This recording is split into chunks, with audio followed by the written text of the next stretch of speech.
आकाशवाणी भोपाल से प्रस्तुत है कार्यक्रम आजकल। विषय है बेहतर पर्यावरण के लिए प्रकृति से जुड़ना जरूरी। आलेख समीर वर्मा का है। आज विश्व पर्यावरण दिवस है। ये एक अभियान है जो प्रत्येक वर्ष 5 जून को विश्व भर में लोगों के द्वारा मनाया जाता है। इस अभियान की शुरुआत लोगों के बीच में पर्यावरण के मुद्दे के बारे में वैश्विक जागरूकता लाने के साथ ही पर्यावरण के लिए सकारात्मक कदम लेने के लिए की गई है। इसका संचालन संयुक्त राष्ट्रीय पर्यावरण कार्यक्रम द्वारा किया जाता है और इसकी स्थापना संयुक्त राष्ट्र महासभा के द्वारा 1972 में की गई थी। ये दिन विशेष रूप से वर्तमान वातावरण की स्थितियों पर ध्यान केंद्रित करके पर्यावरण को बेहतर बनाने के लिए है। ये 100 से ज्यादा देशों में मनाया जाता है। ये वो दिन है जब पर्यावरण के संदर्भ में जागरूकता कार्यक्रमों के माध्यम से राजनीतिक ध्यानाकर्षण के साथ ही सार्वजनिक कार्यों को बढ़ाने के लिए जनता और राजनेता इनसे प्रेरणा लेते हैं। लोगों को पर्यावरण के मुद्दे पर कार्य करने और विश्व भर में निश्चित व पर्यावरण के अनुकूल विकास का सक्रिय प्रतिनिधि बनने के लिए इस दिन को बनाया गया है। प्रकृति को महसूस करने और उसमें आ रहे बदलावों को देखने के लिए हम सभी को प्रकृति के करीब जाना होगा। यही वजह है कि संयुक्त राष्ट्र ने इस पर्यावरण दिवस के लिए connecting people to nature theme रखी है। यूएन एनवायरनमेंट हर साल पर्यावरण दिवस के लिए एक थीम निर्धारित करता है। इस साल लोगों को प्रकृति से जोड़ने का लक्ष्य रखा गया है।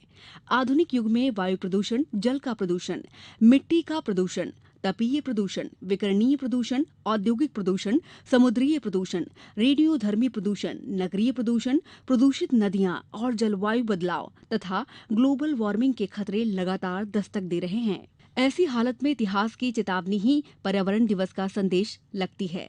पिछले कुछ सालों में पर्यावरणीय चेतना बढ़ी है, विकल्पों पर गंभीर चिंतन हुआ है तथा कहा जाने लगा है कि पर्यावरण को बिना हानि पहुंचाए या न्यूनतम हानि पहुंचाए टिकाऊ विकास संभव है। यही बात प्राकृतिक संसाधनों के संदर्भ में कही जाने लगी है।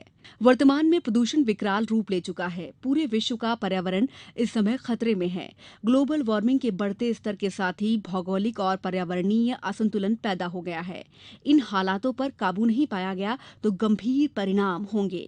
ग्रीन हाउस गैसों के उत्सर्जन को स्थिर करने और पृथ्वी को जलवायु परिवर्तन के खतरे से बचाने के लिए संयुक्त राष्ट्र संघ के नेतृत्व में 18 पन्नों के एक दस्तावेज पर सदस्य देशों ने हस्ताक्षर किए।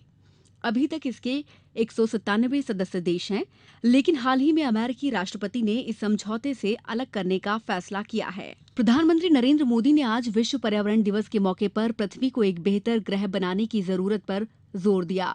उन्होंने पर्यावरण संरक्षण की दिशा में काम कर रहे लोगों को सलाम भी किया। श्री मोदी ने कहा कि इस साल की थीम लोगों को प्रकृति से जोड़ना कुछ और नहीं बल्कि अपने आप से जुड़ने का तरीका है। उन्होंने कहा, हमारे पर्यावरण की सुरक्षा और एक बेहतर ग्रह बनाने के प्रति अपनी प्रतिबद्धता को दोहराने के लिए विश्व पर्यावरण दिवस एकदम सही समय है।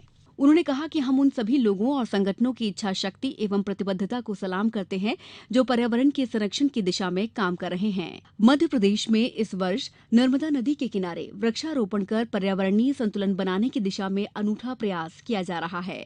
आगामी 2 जुलाई को एक साथ 6 करोड़ पौधे रोपे जाएंगे। आज से प्रदेश के कई जिलों में इसके लिए पेड़ लगाओ यात्रा की शुरुआत हुई है। पर्यावरण के लिए भी पेड़ पौधों की अहम भूमिका है। पर्यावरण संरक्षण की कल्पना बिना हरियाली के नहीं की जा सकती है। पर्यावरण के साथ ही स्वच्छ वातावरण की नींव पेड़ पौधों पर निर्भर है। अगर हमको एक बढ़िया जीवन जीना है तो हमको अपने पर्यावरण के बारे में पता होना चाहिए। पर्यावरण के बिना हम एक बढ़िया जीवन की कल्पना नहीं कर सकते। लोगों को पर्यावरण के प्रति जागरूक करना पड़ेगा। पर्यावरण का सीधा संबंध प्रकृति से है। हमको अपने प्रकृति को ठीक करने के लिए पर्यावरण संरक्षण करना होगा। हमारे आसपास रहने वाले सभी जीव जंतु, पेड़ पौधे और अन्य ऐसी चीजें जिनमें जान होती है, ये सब मिलकर पर्यावरण का निर्माण करते हैं। एक बढ़िया पर्यावरण का निर्माण करने के लिए ये जरूरी है कि हम सब मिलकर पर्यावरण का संरक्षण करें। आप सुन रहे थे आकाशवाणी भोपाल से प्रस्तुत कार्यक्रम आजकल।